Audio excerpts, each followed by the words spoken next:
અમે વાંચીએ છીએ. મેકો અને અંગ્રેજી વાંચતા શીખો. અમારે અમારી માતૃભાષા શીખી છે. હવે આનો શીખાય, અંગ્રેજી શીખાય. અમારે અમારી માતૃભાષા શીખી છે. મેકો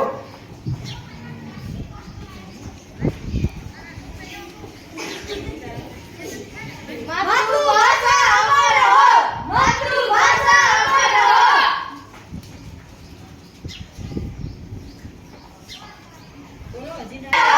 માતૃભાષા અમર હો. હવે ગુજરાતી નો શીખાય, હવે અંગ્રેજી શીખો. અમારે માતૃભાષા શીખી છે. તમે આમ નહીં માનો.